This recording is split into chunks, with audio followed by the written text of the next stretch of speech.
Assalamualaikum warahmatullahi wabarakatuh. Hai semuanya, ketemu lagi sama aku Hanifah. Apa kabar teman-teman? Semoga selalu sehat ya, baik-baik aja, semangat terus kayak biasa. Dan untuk kalian yang baru pertama kali nonton, selamat datang. Jangan lupa di like video ini kalau kalian suka dan subscribe juga channel aku biar nggak ketinggalan video-video barunya. Jadi kasus apa sih yang aku mau ceritain hari ini? Langsung aja yuk kita bahas.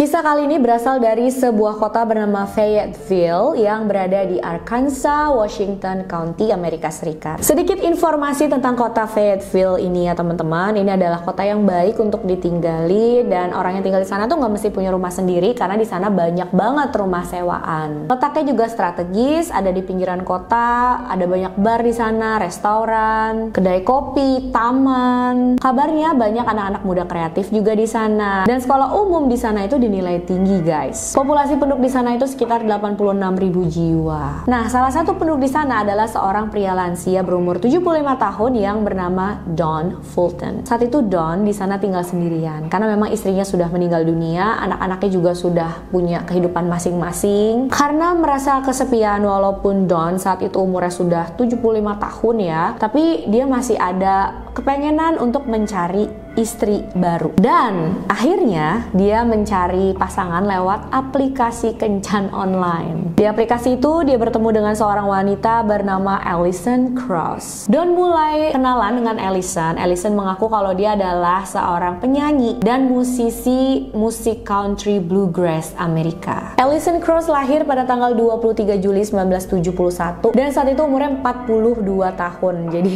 beda dengan Don itu lumayan jauh ya, sekitar 30 tahunan lebih. Alison bilang dia sudah terjun ke dunia musik sebagai musisi itu dari umur 8 tahun. Dia ikutan sebuah kompetisi lokal dan mulai rekaman lagu pertamanya pada saat dia umur 14 tahun. Alison juga bilang kalau dia berhasil memenangkan 27 Grammy Awards dari 41 nominasi. Selanjutnya Alison juga bilang sama Don kalau dia adalah artis wanita yang mendapat penghargaan paling banyak dari Grammy. Wah, denger ini, Don yang saat itu memang sudah berumur, mungkin dia nggak cari tahu informasinya atau gimana ya, aku juga nggak ngerti. Dia langsung percaya tuh teman-teman, dan Don ini senang banget gitu ya, kayak kagum banget lah sama sosoknya Alison. Seiring berjalannya waktu, Don bukan cuma kagum tapi dia juga merasa nyaman menjalani hubungan dengan Alison. Mereka sering berkabar dari yang awalnya cuma online aja, akhirnya mereka ketemu secara langsung. Pada saat bertemu, semua berjalan dengan mulus ya teman-teman. Alison seperti yang diharapkan oleh Don, dan hubungan mereka ini semakin serius sampai akhirnya Don memutuskan menikahi Alison pada tanggal 9 Februari 2013. Akhirnya Don udah gak merasa kesepian lagi, dia udah ada pasangan yang nemenin dia setiap hari. Tapi ternyata kebahagiaannya ini gak berlangsung lama guys, karena ada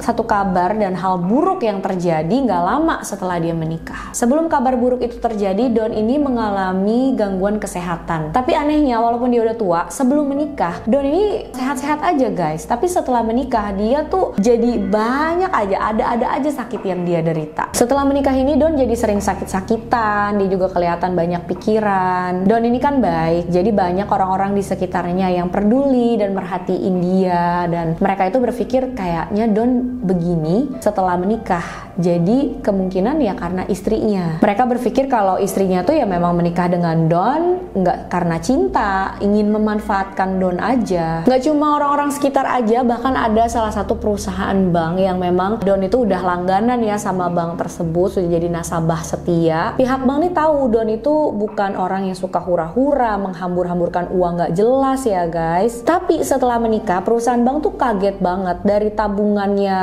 Don yang tadinya tuh $50.000, dia dalam waktu cepat udah kepake $45.000, cuma sisa $5.000 aja. Pihak bank memutuskan untuk tanya kan ke Don secara langsung, ini buat apa aja pak dipakai gitu, kok tumben sekarang pakai uangnya banyak banget. Dan kalian tahu nggak sih, setelah pihak bank nanya gitu, Don kaget karena dia nggak tahu, masa sih uang saya dipakai sebanyak itu, saya nggak ngerasa pakai buat apa-apa. Barulah ketahuan ya di sini, Don baru tahu kalau ternyata ya yang pakai itu istrinya. Allison. Don merasa dibohongi karena istrinya nggak bilang apa-apa ya sama dia, dan itu bukan uang yang sedikit. Akhirnya di tanggal 19 April 2013, pihak bank memutuskan untuk melaporkan masalah ini kepada polisi dan pastinya sudah mendapat persetujuan dari Don juga. Waduh, baru 2 bulan menikah guys, udah ada masalah kayak gini. Istri Don yaitu Allison akhirnya berhasil ditangkap oleh pihak berwajib pada bulan Juni tahun 2013. Nah, setelah ditangkap itu terbongkar lagi kebohongan lainnya. Bukan cuma mengambil uang dari rekening Don aja, tapi identitas yang dia pakai itu ternyata palsu. Nama aslinya bukan Allison Krauss. Namanya adalah Peggy Sue Evers, umurnya 55 tahun. Dia berasal dari New Mexico.